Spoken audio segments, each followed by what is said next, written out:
Largo de Carvalho é empresário de profissão, economista de formação.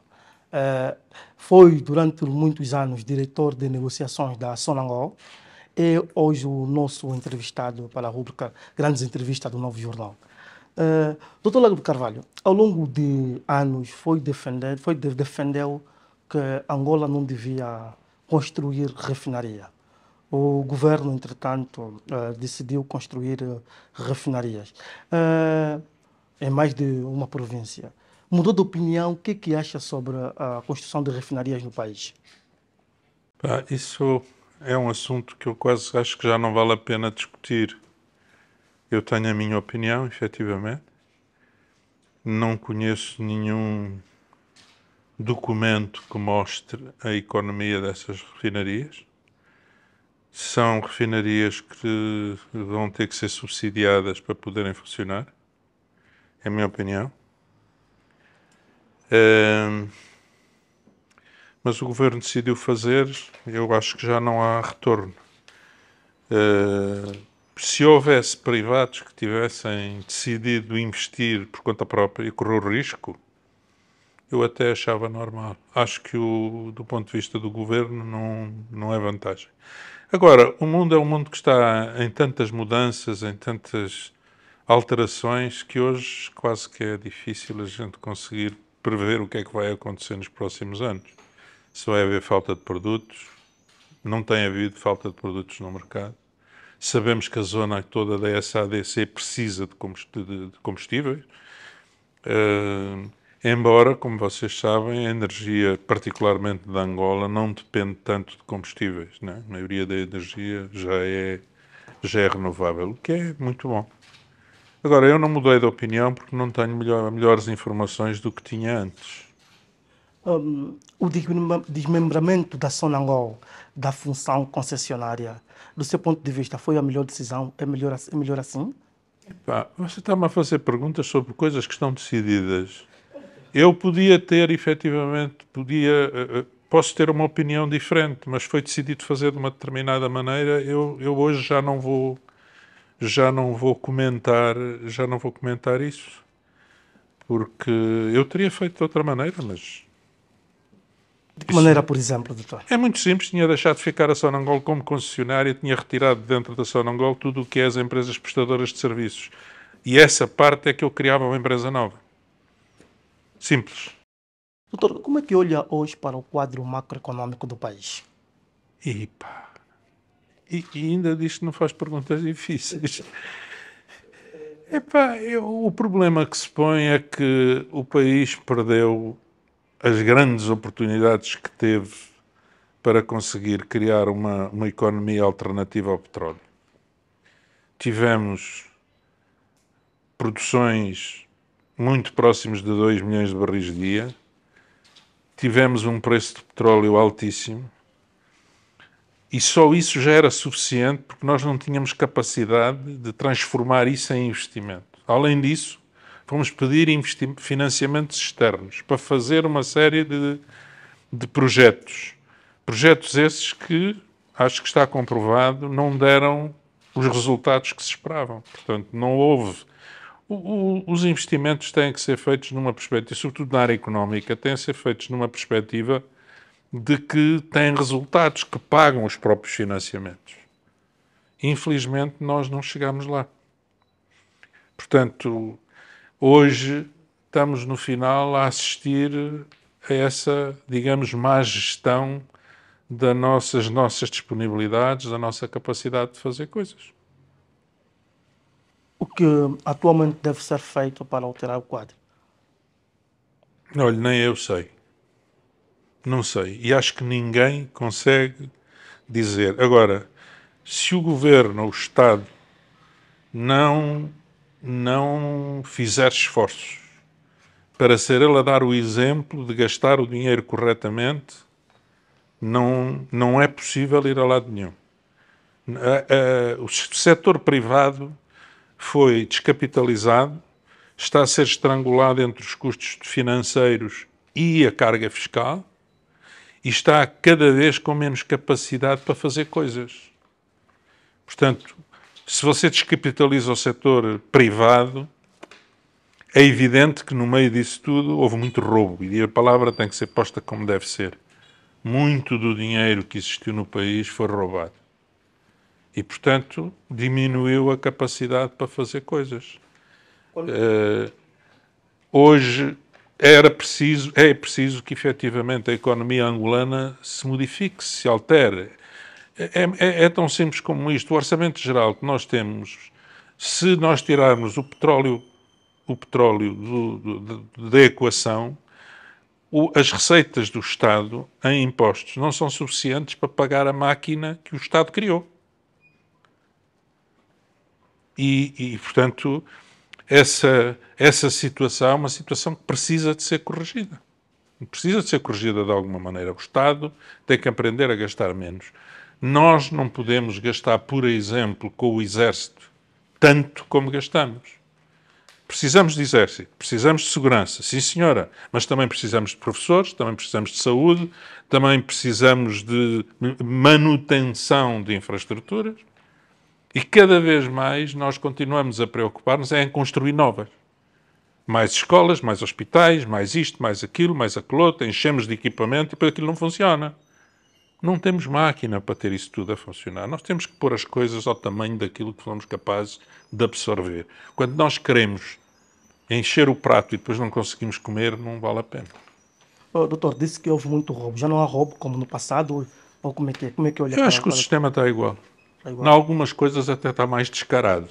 Hoje não há nenhum serviço público a que você recorra para pedir uma licença que não lhe peçam coisas. No mês passado, concretamente no dia 14 de julho, o secretário de Estado, num dos conselhos de ministros, disse que ao invés dos 300 mil milhões de superávit que está previsto no relatório de fundamentação do Orçamento Geral do Estado, o Estado angolano até o final do ano terá um déficit avaliado em pouco mais de 7,4 bilhões de kwanzas. Há alas que defendem, por exemplo, a revisão do Orçamento Geral do atual orçamento, o orçamento de execução. A ministra das Finanças, num encontro com a imprensa, disse que não faz sentido, com as devidas aspas, porque esta é a fase, o mês de agosto, em que começa a ser elaborado o orçamento de 2024. No meio deste todo o assunto, o que é que acha que devia ser feito? Como é que olha para, por exemplo, o orçamento é previsão. Fala-se em superávit de 300 mil milhões e agora, pouco depois do fim do primeiro semestre, vem o governo dizer que vão ter um déficit avaliado em 7,4 bilhões de kwanzas. O que é que lhe parece? O que é que terá falhado? O que é que deve ser feito para alterar? Eu não sei o que é que falhou porque não tenho a informação. Infelizmente, o Orçamento Geral do Estado passou a ser um papel que ninguém respeita. Quem tem mais força, mais poder, mais influência faz coisas, ainda vai buscar dinheiro extra. Quem não tem, vão-lhe dando cada vez menos.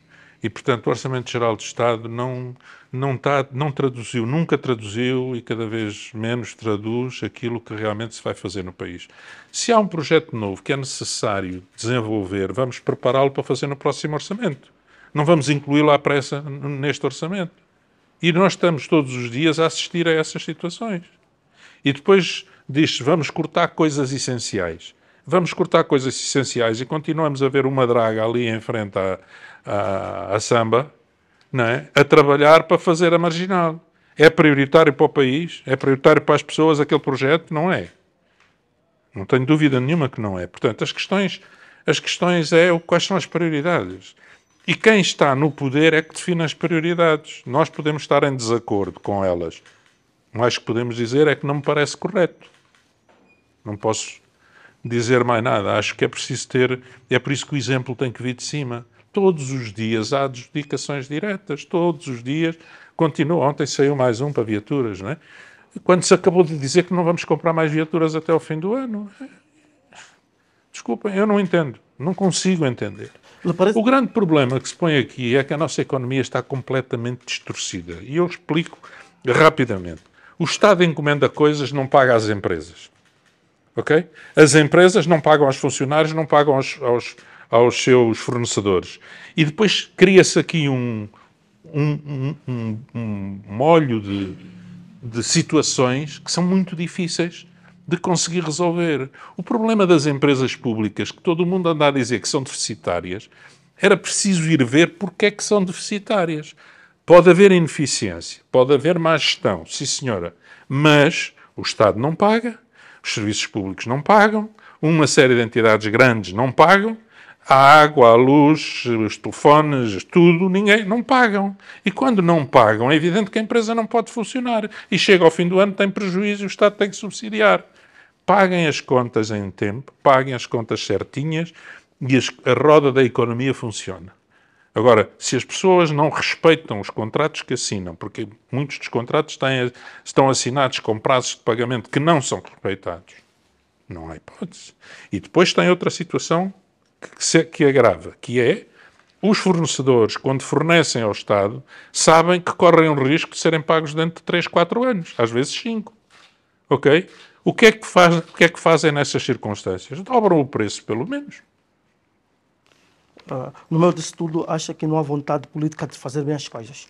Epá, eu já não acho que seja uma vontade, porque eu acho que não é um problema de vontade política, é um problema claro de incompetência. Incompetência completa. O grave da situação, que eu cada vez me apercebo mais, é que as pessoas que andam a fazer essas coisas nem sequer sabem o estrago que estão a fazer. Não têm. No passado foi assim. As pessoas que foram... Eu há bocado usei a palavra roubo, mas foram desviando do erário público, foram arranjando maneiras de tirar dinheiro do orçamento. Essas pessoas não tinham consciência do estrago que estavam a fazer. A única coisa que lhes interessava era o ganho próprio. E essa máquina continua montada.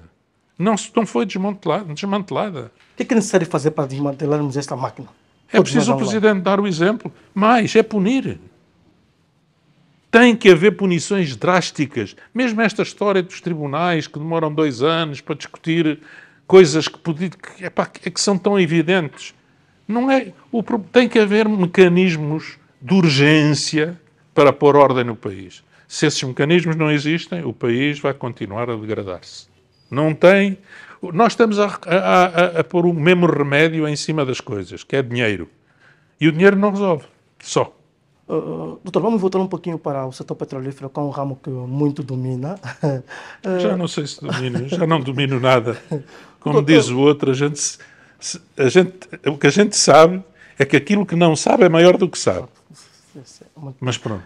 Doutor, a Sonangol, a maior petrolífera nacional, fez uma emissão de dívida interna de pouco mais de 17 mil milhões de kwanzas. Como é que olha para esse dossiê? É necessário, olhando para também a dimensão da dívida da Sonangol, e a intenção desta emissão é para pagar fornecedores. Como é que olha para este dossiê? Olha, a reação direta que eu tenho é que isso não resolve o problema da Sonangol. Mas é um bom exercício. Não há emissões de obrigações. Ninguém faz emissões de obrigações neste país. Portanto, acho que é um exercício útil, mas não resolve os problemas da Sonangol. O que é que resolveria o problema da Sonangol? O problema da Sonangol, novamente, está em disciplina e nas heranças que a Sonangol recebeu. A Sonangol recebeu uma situação muito complicada nesta transição e que não está resolvida ainda. Deixa-me só tentar perceber. Quando fala Sonangol herdou... é a transição, qual transição? Do período da independência ou do governo anterior? Eu diria que herdou nesta passagem para esta nova governação de João Lourenço. Mas é quem o líder herda passivos e ativos. E normalmente deve ter conhecimento do que vai encontrar, não é, senhor? Ouça, você quando é convidado para assumir um cargo de responsável da Sonangol, e você sabe que desde 2017 que houve várias pessoas que estiveram à frente da empresa, quando você é convidado para ir para aquele lugar, você em princípio aceita o lugar. Pode pôr algumas condições para poder, sobretudo, definir a equipa. Mas em princípio, o lugar é aceito, porque as condições que lá estão. Se é possível depois fazer uma comparação entre o que estava e o que não estava, nunca se fez. Nunca se fez. A gente vê programas para isto, programas para aquilo e realmente não sabe qual é o resultado final desses programas. Os programas encerram-se às vezes, gastaram-se milhões, bilhões de kwanzas e o resultado real ninguém avalia, ninguém faz uma avaliação, faz outro programa a seguir. O doutor Lago conhece muito bem a Sonangol, pelo menos conhecia no passado. Conhecia. A Sonangol está hoje noutra dimensão. Eu sou da Sonangol até 1990. Já passaram 30 anos, portanto, a Sonangol está numa outra dimensão completamente diferente. Aliás, a gente estava no edifício cor-de-rosa do outro lado da rua. São duas coisas completamente diferentes. Doutor, o governo decidiu também prorrogar o plano de privatizações, o plano ProPriv. Não foram cumpridas as metas inicialmente previstas no plano inicial e foram colocadas outras empresas no processo de privatização. Como é que olha para este dossiê? Daquilo que tem conhecimento. Olha, eu posso dizer que eu nunca me interessei por esse processo de privatizações. Primeiro porque não havia nada que realmente... nunca vi nada que pudesse realmente estar dentro daquilo que nós podemos e sabemos fazer. Mas, independentemente disso, acho que foram postos, digamos, à venda empresas com problemas. E a maioria dos casos, a única coisa que servia era o edifício, ou a fábrica, ou isto, para alguém pegar e fazer daquilo outra coisa. Podemos dar exemplo? O BCI, por exemplo, foi privatizado. O BCI foi um negócio combinado. Não vale a pena falarmos Quando diz combinado, sobre isso. quer dizer concretamente o que é que o leitor fica... Vamos ver qual é o resultado final desse caminho todo feito por essas entidades, a quem tem sido dado apoio atrás de apoio, apoio atrás de apoio. Vamos ver qual é o resultado final disso. Qual é a entidade que tem recebido apoios atrás de apoios? Eu sou jornalista, só para fazer perguntas. Não faça perguntas, você sabe quem é. Você sabe quem é. Do seu ponto de vista, mudou-se algumas figuras, mas os negócios, ou figuras, ou entidades que beneficiavam de uma coisa ou outra, mas os negócios, de forma estranha, continuam a ser feitos? Continua tudo na mesma. O governo também lançou o projeto estratégico de longo prazo, Angola 2050. Já teve acesso a este dossiê, pelo menos aquilo que é as balizas deste plano? Quantos planos Angola já lançou de longo prazo? Quantos conseguiu cumprir? Ou que percentagem conseguiu cumprir? O problema é você fazer planos com pressupostos que não são minimamente reais ou alcançáveis. Qualquer plano de desenvolvimento do país, e já vem do tempo do Gabinete de Reconstrução Nacional, tem que conseguir pôr efetivamente a capacidade interna do país, os privados do país, todos engajados naquilo. Não é um programa do governo, é um programa nacional. O facto do governo querer fazer mais isto, mais aquilo, mais aquilo outro, mais não sei o quê, vai fazer sempre pelo mesmo caminho. Vai endividar mais o país, mesmo que se endivide internamente, vai aumentar as dívidas, vai não sei o quê, e resultados muito poucos. Portanto, eu acho que esses planos só vale a pena quando eles nascem de baixo para cima, não ao contrário. Os nossos planos têm nascido ao contrário. Diga? Os nossos planos, quer dizer... Todos feitos ao contrário. E o problema é que nenhum plano... Você precisa de libertar a capacidade interna de fazer coisas. E esses planos não. Esses planos fazem um quadrinho, os quadradinhos, e diz, você cai neste quadradinho, tem isto. Você cai naquele quadradinho, tem isto. Incentivos, apoios, não sei o quê.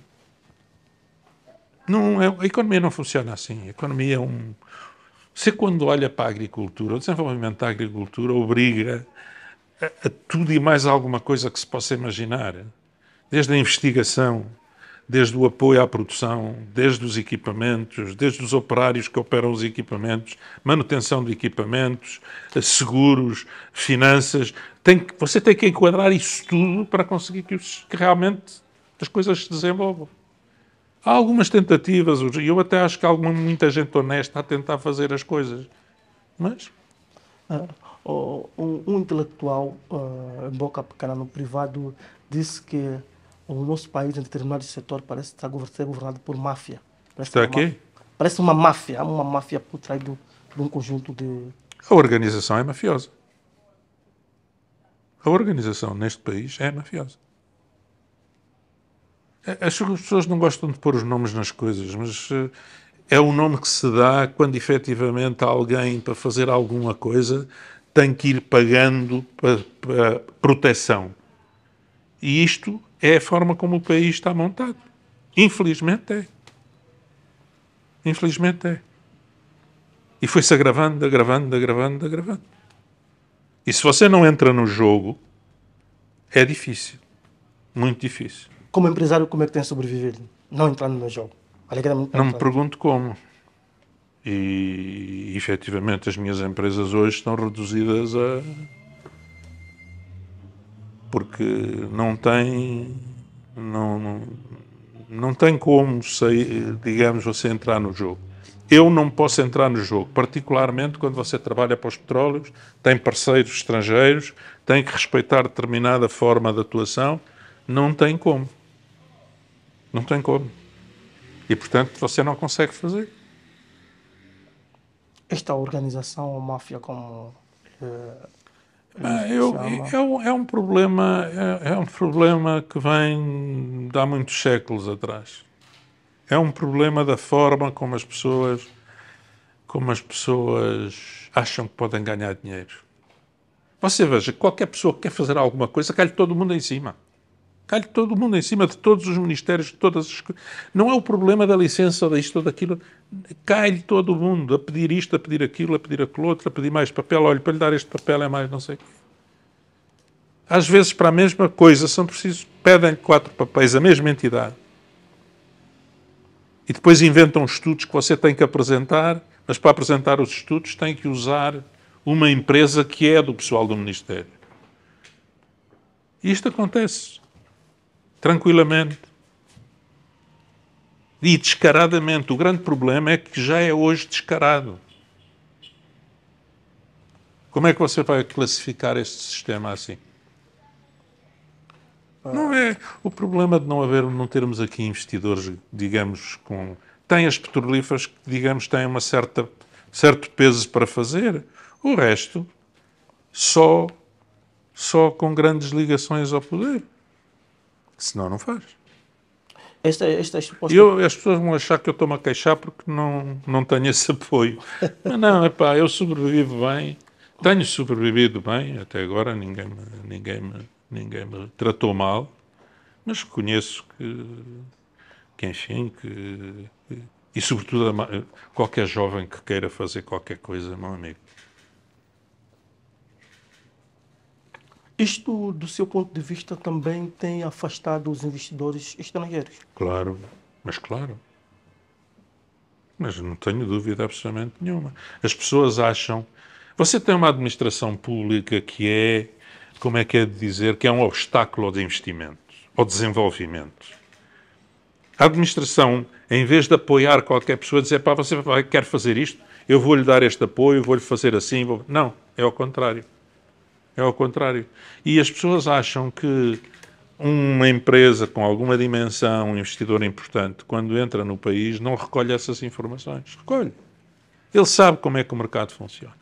E se for um investidor sério, não entra no jogo. Se for um investidor de oportunidade, entra.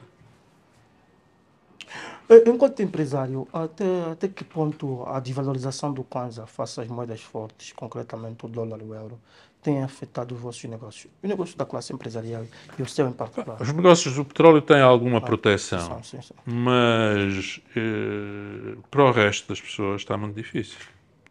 E está a ficar mais difícil porque as pessoas hoje, com os salários que cada vez valem menos, as pessoas estão a limitar as suas despesas à comida e às necessidades da casa. Fizeram uma entrevista às empresas que vendem eletrónica, telefones, fotocopiadoras, coisas desse género. Você vai ver que há aí empresas que estão em uma luta complicada, muito complicada. E já que olhamos para a devalorização cambial e seus efeitos, podemos também olhar para o setor social do país. Como é que vê a forma como a sociedade está neste momento? Há um descontentamento do seu ponto de generalidade, do seu ponto de vista? Vocês têm mais percepção disso do que eu. Porque é evidente, mesmo com... se a gente puder... Eu vivo na cidade do asfalto. Portanto, o meu contacto é com muito pouca gente. Eu não consigo saber exatamente o que é. Tenho a percepção que, do ponto de vista social, as coisas estão muito difíceis. Evidentemente. A gente tem empregados, não é? E sabe a luta que alguns deles têm. E as necessidades de apoio que eles têm. E nem sempre a gente pode apoiar toda a gente. Acaba por selecionar algumas pessoas e vai apoiando, mas não é essa a forma correta das coisas acontecerem. Qualquer pessoa neste país que caia doente, se não tiver alguém que a ajude, até para ser uma pequena operação ou para medicação, está mal. A equipe econômica do governo conta, desde o mês passado, com um novo líder, que é o anterior governador do Banco Nacional de Angola.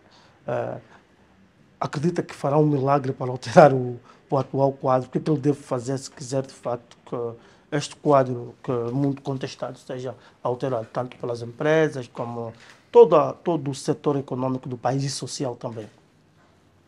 Não há milagres. Começa por aí. Segundo, ele está numa máquina.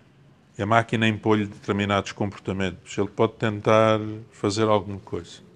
Tem a grande vantagem, na minha opinião, de ser menos teórico do que o antecessor. O antecessor era um professor doutor e fica por aí. O professor doutor é para dar aulas, não é para gerir nada, nunca geriu nada. O doutor Massano, que por acaso faz o favor de ser meu amigo, é uma pessoa com quem eu, quando posso, falo, porque é evidente que a gente não pode estar sempre a incomodar, mas acredita que a solução deste país passa pelo FMI e pelo Banco Mundial. E essa é uma daquelas pragas que a gente tem no país. Todo o sistema financeiro mundial que está como está montado é para transformar todo o mundo em escravo dos Estados Unidos. Okay? Todos nós estamos presos pelo uso do dólar. Todos. E os Estados Unidos, quando têm problemas financeiros, imprimem moeda e resolve o problema deles. E nós não temos como. Portanto, nós tínhamos que aprender o que é que nós podemos fazer com a nossa própria moeda. E o grande medo que o FMI incute nos países é que, se imprimirmos mais moeda, temos inflação. Eu gostava de saber se efetivamente esta política monetária que tem sido utilizada de restringir o volume de moeda em circulação, na realidade, reduziu a inflação no país. Não reduziu. E as coisas chegam a uma dimensão tal que é o seguinte: o governador de Luanda, no outro dia, isto é um exemplo, dizia que precisa de 100 milhões de dólares por ano para fazer a recolha de lixo. Não é que 100 milhões de dólares por ano seja muito para recolher lixo de uma cidade de 10 milhões de pessoas. Não chega a $1 por dia por pessoa. $1 por mês por pessoa. Portanto, é um valor muito aceitável. Muito aceitável. O que está errado no raciocínio é que ele não precisa de dólares, ele precisa de kwanzas. Ele precisa de trabalhadores, de empresas que façam recolha de lixo e que recebam kwanzas. Ele não precisa de dólares. Agora, ele precisa de uma fonte de receita que permita pagar isso. Ora, hoje já existe, e nós todos pagamos, quem está pelo menos em algumas zonas, paga taxa de recolha de lixo. Não há nenhum escritório que abra, nenhum restaurante, nenhum banco, nada abre sem ter um contrato.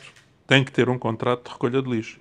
Esse dinheiro devia ser utilizado, não devia ir para a conta do Tesouro, para o bolo, devia ir para o Governo Provincial, para o Governo Provincial poder fazer a recolha de lixo. E é como é que se chama, estes raciocínios que não são feitos. Cada vez que se precisa de alguma coisa são dólares. Não pode. A manutenção de estradas em Angola, nós temos asfalto e areia. Para tapar buracos nas estradas é quanto basta. Portanto, e viaturas para fazer isso, todas as administrações têm. Agora, as viaturas são usadas para tudo, menos para o que deviam ser. E depois, não há salários, não há areia, não há asfalto. É evidente que assim nós não vamos conseguir fazer crescer o PIB deste país. Tem uma coisa grave ainda. Quando nós falamos, porque nós gerimos, o pessoal da área económica gera a economia por estatísticas. As estatísticas não põem comida na mesa, começa logo por aí. Mas, além disso, o facto de você, por exemplo, subsidiar coisas, você está a penalizar o PIB. Se a água custa 1 em vez de custar 5, que era o que devia custar, o valor do serviço de abastecimento de água está reduzido a 20%. Agora você calcule todos os subsídios que são por aí distribuídos e veja quanto é que o nosso PIB sofre. Portanto, quando se fala em PIB ou quando se fala em economia, é preciso ter em conta como é que a atividade económica está efetivamente a acontecer. Porque, de outra maneira, nós estamos sempre a penalizar o nosso PIB. Aliás, o PIB per capita que é calculado para o país, se fosse real, metade das pessoas estavam a morrer.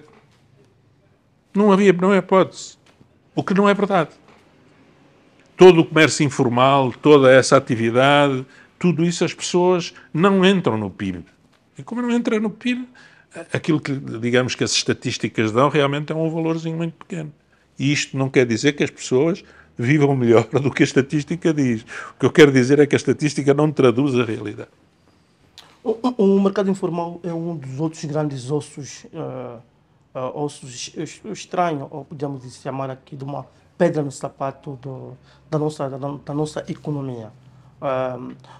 Parece que, olhando para os fatos, todas as fórmulas até aqui colocadas em prática não resultaram. Como economista, que conselho ou recomendações deixa para ajudar, para que o governo ajude a tirar uma boa parte da economia informal e formalizá-la?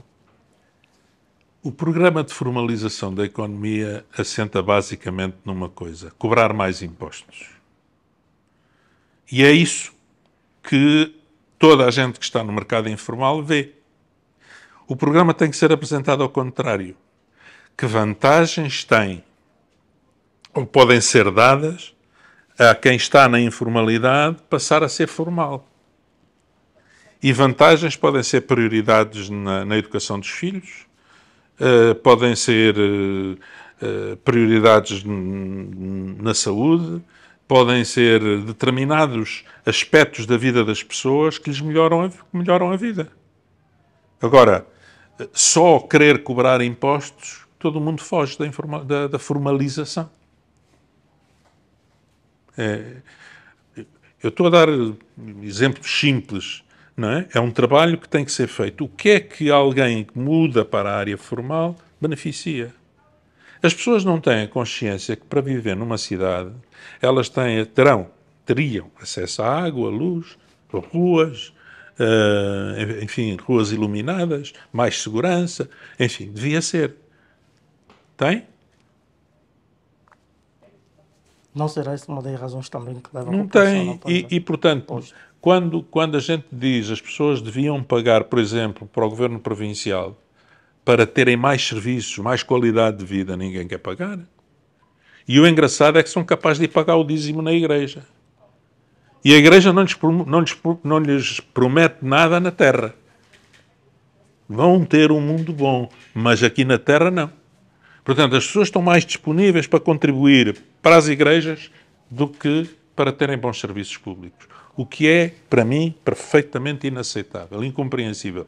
Agora, isso obrigaria a que, efetivamente, esses programas de formalização alterem a mentalidade das pessoas.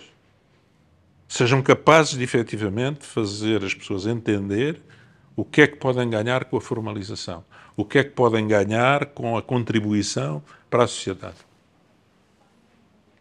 Doutor Laco, depois de 92, o ano de 2022 em Angola terá ocorrido, no que toca às eleições,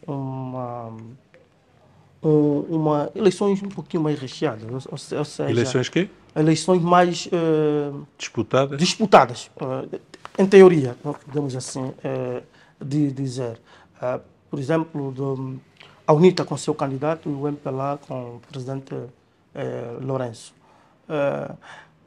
A UNITA, sendo o maior partido na oposição, não devia fiscalizar mais os atos do governo, ou o próprio governo, ou o próprio governo não permite que a UNITA ou os partidos na oposição fiscalizem os seus atos.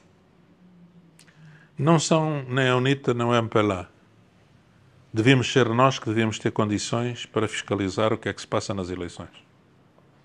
As pessoas, os votantes, devia haver mecanismos de maior transparência, maior independência dos órgãos eleitorais, de forma que toda a gente esteja tranquila com o que se passa. O que se passou nas últimas eleições é triste. É o mínimo que a gente pode dizer. Triste como?